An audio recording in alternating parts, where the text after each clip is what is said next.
Liberal Democrat spokesperson Paul Kohler. Thank you, Dr. Alan Khan, and it's a pleasure to serve under your chairmanship.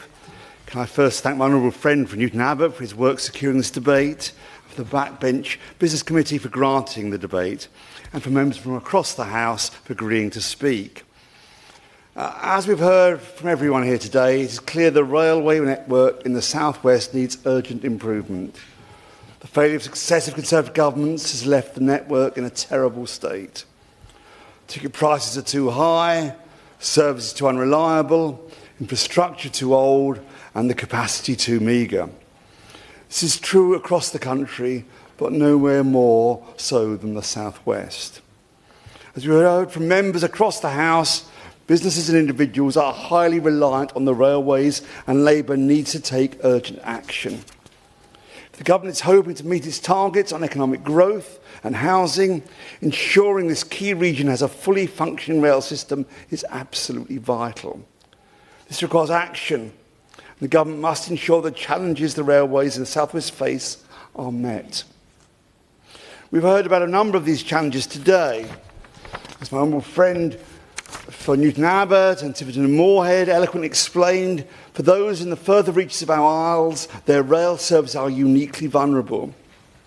As we saw, when the seawall falls at Dawlish, it can have catastrophic consequences for those further down the line, cutting them off from the rest of the country. We heard the figures earlier. We cannot afford for this to happen again. It's currently vital that the new government back the fifth stage of the project to ensure the line is protected from further disruption. Members today have again raised a number of concerns about the building works at Old Oak Common. As has been said, there will be 6 years of disruption.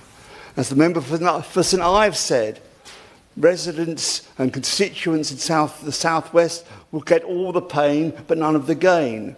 Anyone living west of Swindon and Westbury will simply get no real benefit from these connections, and we need to compensate them by doing other things for the rail system and other transport within the South West. We've also had doubts about the current capacity of Euston and the overcrowding there during the building works. And we have this other issue about the train stopping at Old Oak Common, the 5 to 15 minute delay. It sounds like a small thing, but it's important when we're talking about a fast train. Now, previously, your ministerial colleague said no decision had been made at whether or not trains would stop, or every train would stop at Old Oak Common. Can we have an update on that, please? My party and I are highly supportive of the HS2 project. There are understandable concerns. We appreciate that Old Oak Common is a vital part of HS2 and will bring benefits to many. We must also accept, though, that the benefits from Old Oak Common and HS2 will be less keenly felt by those in the South West, and we will keep reiterating that, and we need to do something for them. The constituents of the South West and those represented today must receive reassurances that the government is listening. They're not being ignored. Their voice must be heard, and I hope their patience will be rewarded by finally receiving the oft-promised investment in the region it so desperately needs and deserves. We heard some of that from my colleagues today, from my party and other parties. The Access for All programme, which appeared to die under the Tories. We need access for all, not just in the South West, of course, across all regions, particularly in London, as my colleague said. The Severn Tunnel closure is causing real problems for transport into the west, so into Wales. And as I asked the question of the Secretary of State last Thursday in Transport Questions, is Wales going to get more investment to compensate for the money going to HS2?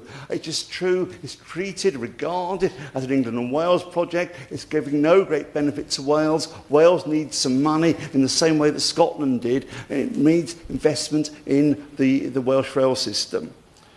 We need proper services for Wiltshire.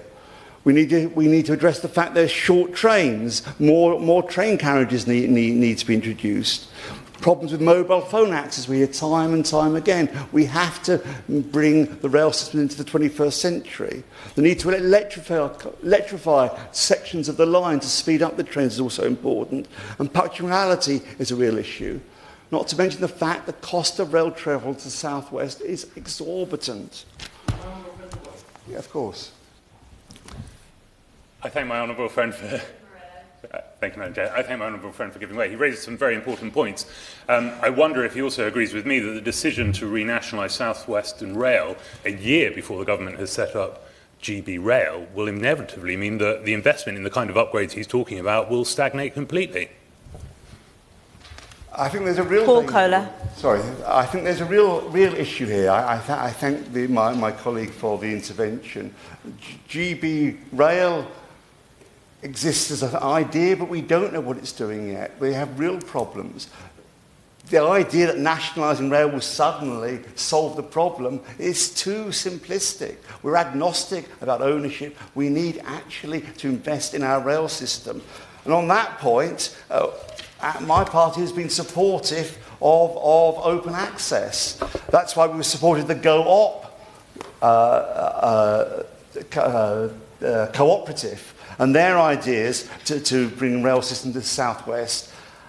We are worried that the Secretary of State recently said in a letter last week that she seems to be going cold on open access. So we'd like more clarity on that, because we are supportive of the cooperative idea, and we want to see ideas like that work. In fact, open access is the only bit of the rail system that's working quite well at the moment. Hull Trains, for example, has far better customer satisfaction than any other part of the rail system. The idea that we are backing out of open access now worries us, and Go-Op was a perfect idea to help a particular section in the southwest. So thank you again to my colleague for calling this debate.